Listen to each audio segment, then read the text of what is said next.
ایسی ایسی باریک، ایسی ملون اور مزین شکلیں حرام کی تیار کر دی ہیں یہود و نصارہ نے اس امت کے لیے کہ جس چیز کو حلال سمجھتے رہیں گے مدتوں ہی نہ معلوم نہیں ہوگا کہ یہ حرام ہے۔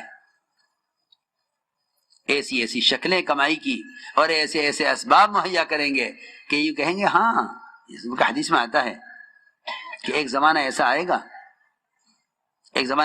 گا کہ حرام ہوگا، لیکن لوگ کہیں گے کہ یہ وہ حرام نہیں جو پہلے والا حرام تھا، یہ تو حلال معلوم ہوتا ہے۔ جی ہاں، لوگ کہیں گے حالانکہ وہ حرام ہوگا، مگر لوگ کہیں گے کہ یہ وہ حرام نہیں ہے، یہ تو دوسری قسم کی چیز ہے۔ جی ہاں، اس طرح لوگ حرام میں مبتلا ہو جائیں گے۔ فرمایا کہ اپنے کاروبار کو، اپنے معاملات کو، اپنی کمائی کے نقشوں کو حکم پر لاؤ، ہر قدم پر پوچھو علماء سے،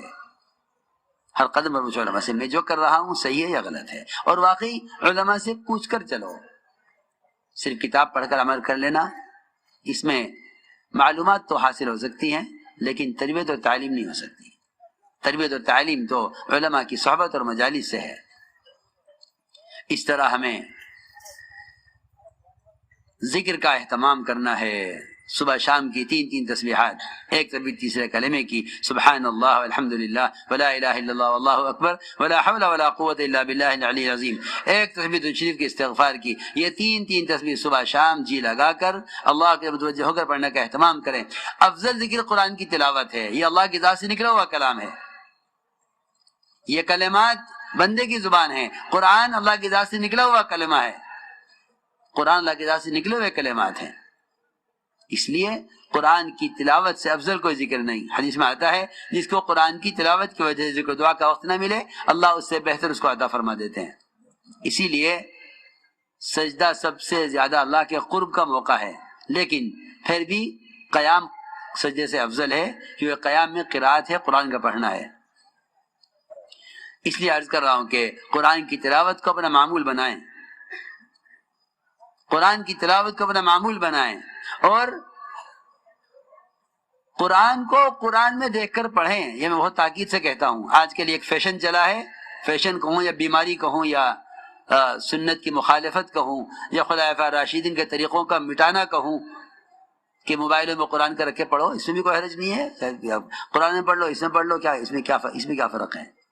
کیونکہ جب خلفاء راشدین اور جن کے طریقوں کو مضبوطی سے تھامنے کا اللہ کے نبی نے حکم دیا ہے احادیث میں، جب ان کے طریقوں سے مناسبت ختم ہو جاتی ہے، جب ان کے طریقوں سے تعلق ختم ہو جاتا ہے، اور جب ان کے طریقوں کی عظمت دل سے نکل جاتی ہے، تو پھر مسلمان نئے طریقوں کو اور نئے رواجی چیزوں کو استعمال کرنے میں کوئی شرم، کوئی جھجک محسوس نہیں کرتا۔ وہ کہتا ہے جائز ہے، کس نے کہا ہے کہ ناجائز ہے؟ مسئلہ جائز ناجائز کا نہیں ہے، مسئلہ اس کا ہے کہ تمہیں کن کے طریقے محبوب ہیں؟ آیا اس زمانے کے نئے طریقے محبوب ہیں یا وہ طریقے جن پر اللہ تعالیٰ صحابہ سے راضی رہے وہ طریقے مطلوب ہیں؟ عثمان رضی اللہ عنہ کا قرآن پھٹ گیا تھا مسلسل دیکھ کر پڑھنے کی وجہ سے۔ عبداللہ بن عمر نماز اور اذان کے درمیان قرآن کو، وضو اور نماز کے درمیان قرآن کو دیکھ کر پڑھا کرتے تھے، یہ ان کا معمول تھا۔ اس لیے کہہ رہا ہوں تاکید سے کہ قرآن کو قرآن میں دیکھ کر پڑھیں۔ ہاں، یہ اپنی عبادات کو نئے فیشنوں پر، اپنی عبادات کے رواجی طریقوں پر لے جانا یہ جہالت ہے، اور یہ خلفاء راشدین سلف صالحین کے طریقوں کی مخالفت ہے۔ اگر اس پر چلتے رہے تمہاری آئندہ آنے والی نسل نہیں سمجھے گی کہ قرآن کے پڑھنے کا کیا طریقہ تھا۔ پچھلے جتنے بھی صحابہ کے اور محمد صلی اللہ علیہ وسلم کے طریقے ختم ہوئے ہیں وہ خدا کی قسم صرف اس لیے کہ یہود و نصارہ یہ چاہتے ہیں کہ ان میں اعمال کا اثر باقی رہے لیکن سنتیں کسی طرح ختم ہوں۔ اس لیے چاہیے کہ قرآن کو قرآن میں دیکھ کر پڑھا جائے، اور یہ بھی تاکید کروں گا میں کہ قرآن کی تلاوت کے ساتھ ساتھ قرآن کا ترجمہ ضرور دیکھا کرو کہ اللہ ہم سے کیا چاہتے ہیں، تاکہ قرآن کے مضامین کا اللہ ہم سے کیا کہہ رہے ہیں۔ اللہ تو ہم سے براہ راست مخاطب ہیں، یا ایھا الذین آمنوا، یا ایھا الذین آمنوا، اللہ تو ہم سے کہہ رہے ہیں اے ایمان والو، اے ایمان والو۔ ایمان والوں کا حال یہ ہے کہ جھوٹے اخبار سمجھ کر پڑھتے ہیں اور سچا قرآن سمجھ کر نہیں پڑھتے، جبکہ اخبار کی خبر کی کل تردید آ جائے گی، خبر جھوٹی تھی، لیکن قرآن جب سے لکھا گیا ہے اس وقت سے لے کر قیامت تک جو کچھ ہوگا، قیامت کے بعد جو کچھ ہوگا، وہ سب قرآن میں لکھے ہوئے کے مطابق ہوگا۔ قرآن کی کوئی خبر ایسی نہیں جس کو کہا جائے کہ یہ ہوگا یا نہیں ہوگا۔ اس لیے عرض کر رہا ہوں کہ قرآن کی تلاوت کے ساتھ ساتھ قرآن کے ترجمے کو بھی ضرور دیکھیں۔ اس سے دلوں کے اندر اللہ تعالیٰ کے کلام کی عظمت، اس کے کلام کا رعب، اس کے وعدوں کا یقین، اس کی وعیدوں کا خوف پیدا ہوگا۔ اور یہ قرآن کے پڑھنے کا بھی اصل طریقہ تھا کہ حضور اکرم صلی اللہ علیہ وسلم وعدوں کی امیدوں کے ساتھ، وعیدوں پر خوف کے ساتھ، عذاب کی آیتوں پر پناہ مانگنے کے ساتھ اس طرح تلاوت کیا کرتے تھے۔ حضرت عائشہ فرماتی ہیں ہم سے پوچھو تلاوت کا طریقہ کیا ہے؟ تم لوگ قرآن پڑھتے ہو ایسے جیسا ایک آدمی پورا گلاس پانی کا ایک سانس میں پی جائے، تم قرآن ایسے پڑھتے ہو۔ فرمایا ہے عائشہ رضی اللہ تعالیٰ عنہ نے کہ جس نے ایک رات میں پورا قرآن پڑھ ڈالا اس نے قرآن پڑھا ہی نہیں ہے۔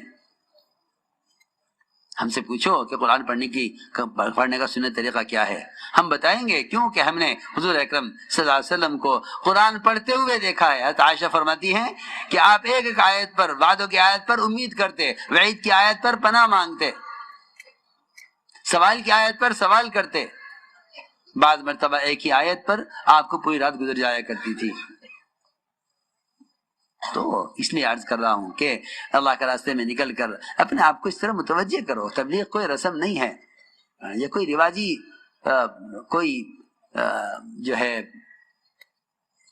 کوئی پروگرام نہیں ہے۔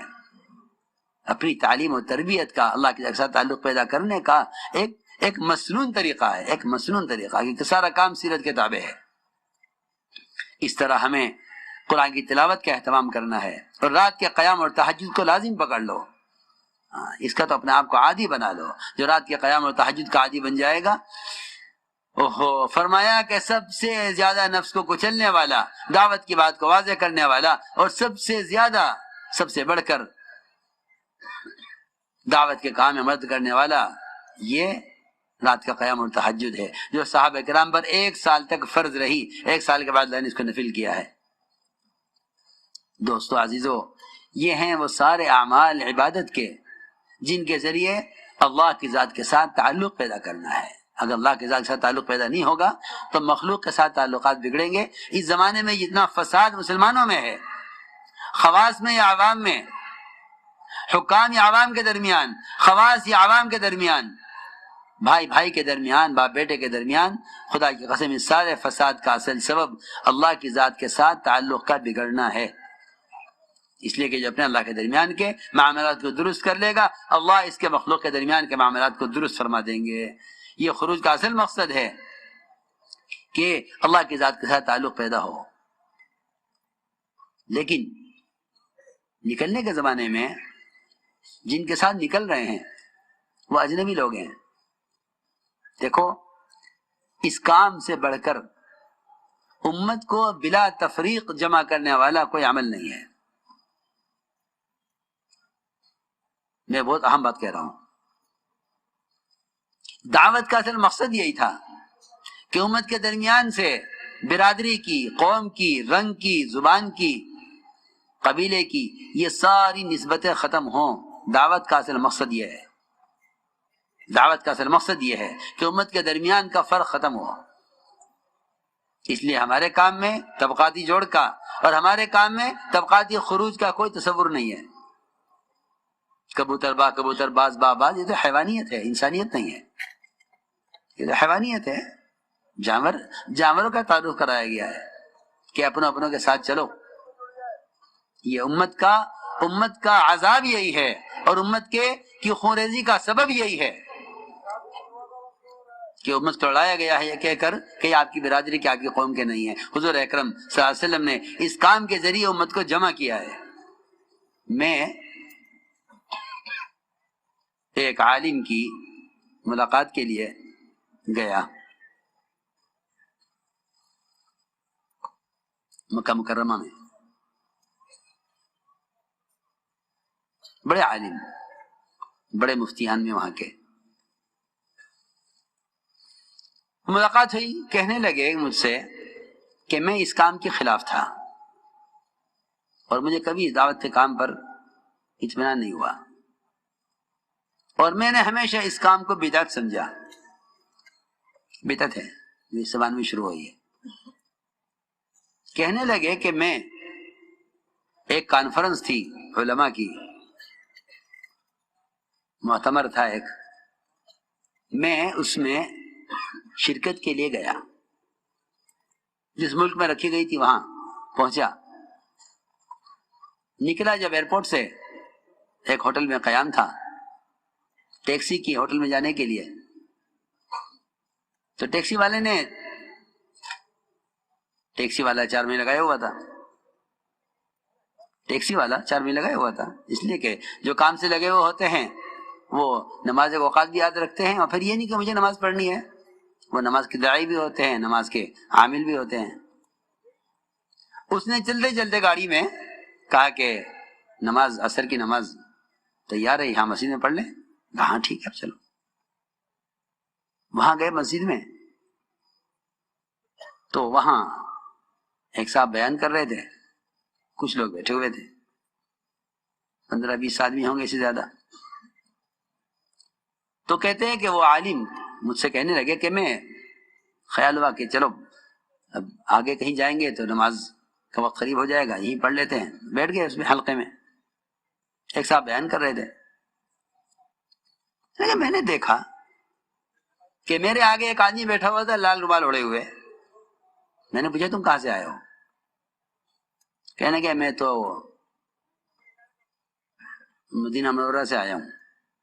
تمہارا کیا مذہب ہے؟ اس نے کہا میں شافعی ہوں. پھر میں نے ایک برابر والے کو دیکھا، وہ رومال باندھے بیٹھا ہوا تھا. میں نے پوچھا تم کہاں سے آئے ہو؟ کہ میں یمن سے آیا ہوں. تمہارا کیا مذہب ہے؟ کہ میں حنبلی ہوں. ایک اور آدمی ملا آگے بیٹھا ہوا، اس سے میں نے پوچھا تم کہاں سے آئے ہو؟ کہ میں ہندوستان سے آیا ہوں. تمہارا کیا مذہب ہے؟ کہ میں حنفی ہوں. یہ کیسا حلقہ ہے؟ ایک حنبلی، ایک شافعی، ایک مالکی، ایک حنفی، سارے بیٹھے ہوئے ایک حلقے میں، اور ایک آدمی بیان کر رہا. مجھے بیان کون کر رہا ہے؟ کہ یہ ہندوستان سے آئے ہیں صاحب جماعت لے کر. ان کا کیا مذہب ہے؟ کہ یہ حنفی ہیں بیان کرنے والے. کہنے لگے کہ میں نے آج تک نہیں دیکھا، میں حرم میں مدتوں میں نے درس دیا حرم میں نے کبھی نہیں دیکھا کہ ایک مذہب کے حلقے میں دوسرے مذہب کا آدمی بیٹھا ہو. وہ حنفیہ کا حلقہ لگا ہوا ہے، وہ مالکی کا حلقہ لگا ہوا ہے، وہ شوافع کا حلقہ لگا ہوا ہے. ان کے شافعی امام ہیں، شافعی ان کے جو ہے مدرس ہیں، ان کے واعظ ہیں، وہ ان کے حلقے میں، وہ ان کا حلقہ ادھر، ان کا حلقہ ادھر. ایک طالب علم بھی پورے حلقے میں ایسا نہیں جو دوسرے مذہب کا ہو. یہ کون سی جماعت ہے جس نے سارے مذاہب کو جمع کیا ہوا ہے؟ جو بات کر کے فارغ ہوئے، میں نے پوچھا کہ آپ کون ہیں، کہاں سے آئے؟ کہنے کہ جی ہم تو جماعت ہیں، اور نظام الدین سے جماعت بھیجی گئی ہے ہماری یہاں کام کرنے کے لیے، اور ہم کام کر رہے ہیں. اور کہ یہ لوگ تو جنہیں ہم نے گشت کر کے جمع کیا ہے، یہ تو مقامی لوگ ہیں. کہنے لگے کہ میں اس کام کو جو سمجھا وہ میرا پہلا دن تھا اس کام کو حق سمجھنے میں، کہ یہ وہ کام ہے جس نے امت کو بلا تفریق جمع کر لیا ہے، ورنہ امت بٹ گئی تھی زبان میں، مذہب میں، رنگ میں، نظریات میں. تو میرے دوستوں عزیزوں، اصل سنت یہ ہے کہ امت کو جمع کیا جائے بلا تفریق. اسی لیے حضور اکرم صلی اللہ علیہ وسلم نے فرمایا یا اقسم اغزو مع غیر قومک، اقسم اللہ کے راستے میں نکلو اپنی قوم کے علاوہ کے ساتھ، تمہارے اخلاق اچھے ہو جائیں گے، تم باعزت ہو جاؤ گے اپنی قوم میں.